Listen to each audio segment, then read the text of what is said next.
আপনি কোরআন শরীফ কখনোই শুদ্ধ করে তেলাওয়াত করতে পারবেন না যতক্ষণ না এই ২৯টি হরফের কয় আলিফ করে টেনে পড়তে হয় এই বিষয়টি যদি না বোঝেন। তো আজকের ভিডিওটি খুবই গুরুত্বপূর্ণ। আমি ৩০টি পর্ব সাজিয়েছি কোরআন শরীফ সহি শুদ্ধ করে পড়ার জন্য, তার আজকে দ্বিতীয় নাম্বার পর্ব। এবং এই দ্বিতীয় নাম্বার পর্বে আমি শিখাবো যে ২৯টি হরফ কোন হরফ কয় আলিফ করে টেনে টেনে পড়তে হয়। কিছু হরফ রয়েছে টেনে পড়া যায় না, এবং কিছু হরফ রয়েছে এক আলিফ করে টেনে পড়তে হয়, এবং কিছু হরফ রয়েছে ৩ আলিফ করে টেনে পড়তে হয়। আর এই টানের সাথে অবশ্যই হরফের উচ্চারণগুলো সঠিকভাবে করতে হবে। তো এভাবে করে আমরা কিভাবে কোরআনের ভিতরে প্রয়োগ করব এই বিষয়টা আমি স্পষ্ট করে বলবো। ভিডিও শুরু থেকে নিয়ে শেষ পর্যন্ত দেখার রিকোয়েস্ট থাকলো। আর সাবস্ক্রাইব করবেন পরবর্তী ভিডিওগুলো পাওয়ার জন্য, আর লাইক করবেন। আপনি যদি লাইক করেন তাহলে আমার ভিডিও বানাতে আমি উৎসাহিত হই। আর শেয়ার করবেন যাতে করে প্রত্যেকে শিখতে পারে। তো আসলে মনোযোগ দিয়ে শুনবো, বেশি কথা নয়, শুরু করছি। অবশ্যই মনোযোগ দিয়ে শুনবেন। দেখুন এখানে প্রথম দুইটি হরফ রয়েছে, এই দুইটি হরফ কখনোই আপনি টেনে পড়তে পারবেন না। এই দুইটি হরফ আপনাকে দ্রুতই পড়তে হবে, অন্যথায় অশুদ্ধ তেলাওয়াত হবে। এখানে আলিফ, আলিফ কোনো টান হবে না, টান দিয়ে পড়বেন না, আলিফ সরাসরি বলে দিবেন। এবং উচ্চারণ দিকটা যদি খেয়াল করি, উপরের দাঁতগুলো নিচের ঠোঁটে রেখে এইভাবে উচ্চারণ করবেন, আলিফ, আলিফ, আলিফ। এরপরে রয়েছে হামজা, হামজা, এভাবে কোনো টান হবে না। এবং হামজা হলকের শুরু থেকে এভাবে উচ্চারণ করবেন, হামজা, হামজা। এবং আমি যে হরফের উচ্চারণগুলো যেভাবে বলবো, যেভাবে টেনে পড়বো অবশ্যই খেয়াল করবেন। আর অন্যথায় আপনি ভিডিও থামিয়ে থামিয়ে ধীরে ধীরে আপনি এই হরফগুলো মুখস্থ করে নেবেন যাতে করে আপনার ভুল না হয়। দেখুন এখানে একটি হরফ শিখছেন, এই হরফটি কোরআনের হাজার হাজার স্থানে রয়েছে। আপনি একটি হরফ শেখা মানে হাজার হাজার হরফ শেখা। তো অবশ্যই খেয়াল করুন ভাই। এরপরে দেখুন হা রয়েছে, এবং এখান থেকে এই হা থেকে নিয়ে এই ইয়া পর্যন্ত এখানে ১২টি হরফ রয়েছে। আর এই ১২টি হরফের উচ্চারণ এক আলিফ করে টেনে টেনে পড়তে হয়, এবং উচ্চারণটি অবশ্যই খেয়াল করবেন। হা, হা, এক আলিফকে টেনে পড়বেন, এবং এটি হলকের শুরু থেকে উচ্চারণ করবেন, হা, হা। এরপর রয়েছে বড় হা। এই মারাত্মক লেভেলের ভুল করে ৯৫% লোক। এটি সূরা ফাতিহার ওখানে দেখুন, আমি সবসময় বলে থাকি, উদাহরণ দিয়ে থাকি, আলহামদু বলে, যার কারণে নামাজই ভেঙে যায়।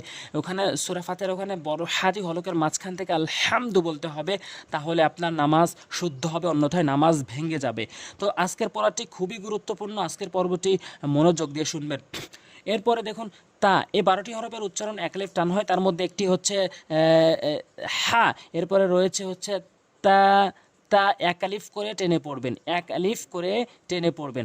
এইটি হচ্ছে জিহ্বার আগা এবং সামনে দুটি দাঁতের গোড়া থেকে, জিহ্বার আগা সামনে দুটি দাঁতের গোড়া থেকে এই তা হরফটি উচ্চারণ হয়।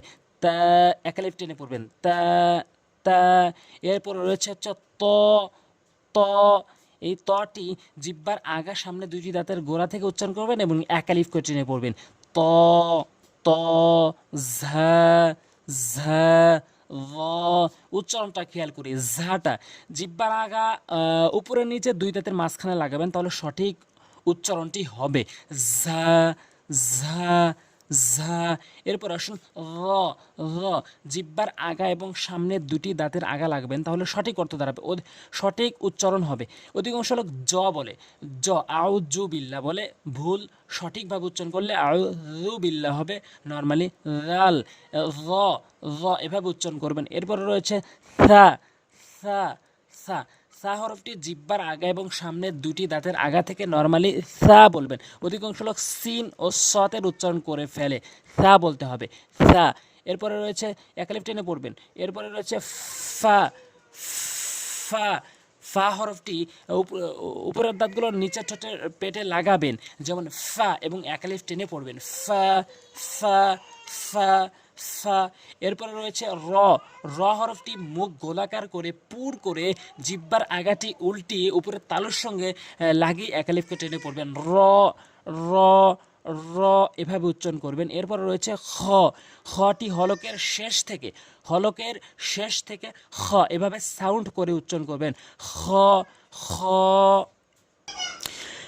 এরপরে রয়েছে হচ্ছে বা, বা হরফটি দুই ঠোঁটের ভেজা অংশ মিলিয়ে মনে রাখবে, দুই ঠোঁট বন্ধ করার পর যে ভেজা অংশটি, দুই ঠোঁটের ভেজা অংশ আছে সেটি মিলাবেন। যেমন বা বা বা একালিফ করে টেনে পড়বেন, বা 12টি হরফ একালিফ করে টেনে পড়তে হয়। হা হা থেকে এই ইয়া পর্যন্ত 12টি হরফ হয়। এরপরে রয়েছে হচ্ছে ইয়া ইয়া ইয়া ইয়া, এটি হচ্ছে একালিপ করে টেনে পড়বেন এবং জিব্বার মাঝখান থেকে উপরে তালুর সঙ্গে লাগিয়ে উচ্চারণ করবেন ইয়া ইয়া। এবং এই জাল থেকে নিয়ে এই নুন পর্যন্ত 15টি হরফ রয়েছে, এখানে 3 আলিফ করে টেনে টেনে পড়তে হবে।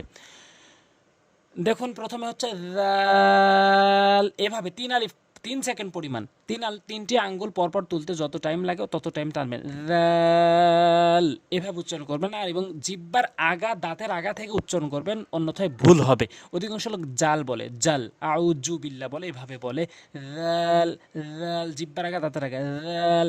এর 3 আলিফ টেনে পড়বেন। এরপর রয়েছে দদ দদ, অর্থাৎ জিব্বার গোড়া উপরে মারির সঙ্গে লাগিয়ে 3 আলিফ করে টেনে পড়বেন, দদ এভাবে উচ্চারণ করবেন। এরপর রয়েছে হচ্ছে কাফ কাফ, কাফটি জিব্বার গোড়া হতে একটু আগে বাড়াইয়া উপরে তালুর সঙ্গে লাগাবেন, 3 আলিফ টানবেন, কাফ। এরপর রয়েছে হচ্ছে কফ কফ, এই কফ হরফটি 95% লোক ভুল করে থাকে। সূরা ইখলাস ও সূরা নাস ও সূরা ফালাকের ওখানে কুল আউযু কুল রয়েছে, অধিকাংশ লোক কুল বলে, যার ফুল অর্থ ধারা হে রাসূল আপনি খান, নাউজুবিল্লাহ। এর সঠিক অর্থ হচ্ছে হে রাসূল আপনি বলুন। তো বলতে হবে কফ, অর্থাৎ জিব্বার গোড়া থেকে উপরের তালু, কফ কফ এভাবে 3 আলিফ টেনে পড়বেন। এরপর রয়েছে হচ্ছে সিন, সিনটি অবশ্যই 3 আলিফ টেনে পড়বেন এবং উচ্চারণের দিকটা হচ্ছে জিব্বার আগা, উপরের নিচে 2 দাঁতের আগা, মনে রাখবেন সিন। স তো সেরকম উচ্চারণ, সদ 3 আলিফ করে টেনে পড়বেন। এরপর রয়েছে হচ্ছে দাল, দালটি জিব্বার আগা এবং সামনে 2টি দাঁতের গোড়া, 3টি হরফ একই রকম, তা দাল ত, এখানে দাল 3 আলিফ টেনে পড়বেন, দাল। এরপর রয়েছে হচ্ছে লাম, লাম অবশ্যই 3 আলিফ টেনে পড়বেন, লাম। এরপর আইন, মারাত্মক লেভেলের ভুলগুলোর মধ্যে হচ্ছে একটু আইন, অধিকাংশ লোক এই হরফটি ভুল বলে থাকে। ওখানে সূরা ফাতিহার ওখানে আলহামদুলিল্লাহি রাব্বিল আলামিন বলে, যারা আলামিন বলে তাদের নামাজ হবে না, বলতে হবে আলামিন। আইনটি হলকের মাঝখান থেকে চাপ দিয়ে বলতে হবে, তাহলে সঠিক অর্থ দাঁড়াবে। আলামিন এবং আলামিন দুইটা দুই অর্থে ব্যবহৃত হয়েছে। এরপরে হচ্ছে জিম, জিব্বার মাঝখানটি উপরে তালুর সঙ্গে লাগাবেন, 3 আলিফ টেনে পড়বেন, জিব্বার মাঝখানের অংশটা উপরে তালুর সঙ্গে লাগাবেন, 3 আলিফ টেনে পড়বেন, জিম। এরপর হচ্ছে গাইন, গাইন হলকের শেষ থেকে কিন্তু উচ্চারণ হবে এবং 3 আলিফ টেনে পড়বেন। এরপরে হচ্ছে শিন, শিনটি হচ্ছে জিব্বার মাঝখান উপরে তালুর সঙ্গে লাগে, শিন জিব্বার মাঝখান উপরে তালুর সঙ্গে 3 আলিফ টেনে পড়বেন, শিন। এরপর হচ্ছে মিম, 2 ঠোঁটের শুকনো অংশ মিলিয়ে মিম মিম। এরপর রয়েছে ওয়াও, মুখের খালি জায়গা কোনো জায়গা নেই, 3 আলিফ টেনে পড়বেন, ওয়াও। এরপর রয়েছে নুন, এভাবে 3 আলিফ টেনে পড়বেন, মুখটা গোলাকার করবেন। তো আমার পরবর্তী ভিডিওগুলো যদি দেখতে চান, শিখতে চান কোরআন সহি শুদ্ধ করে, তাহলে অবশ্যই সাবস্ক্রাইব করে রাখুন আর ভিডিওতে একটি লাইক দিন আর ভিডিওটি শেয়ার করুন, যাতে করে আপনার ফেসবুকে, হোয়াটসঅ্যাপে এগুলোতে শেয়ার করুন, যাতে করে প্রত্যেকে শিখতে পারে। তো আজ এই পর্যন্ত, আসসালামু আলাইকুম ওয়া রাহমাতুল্লাহ।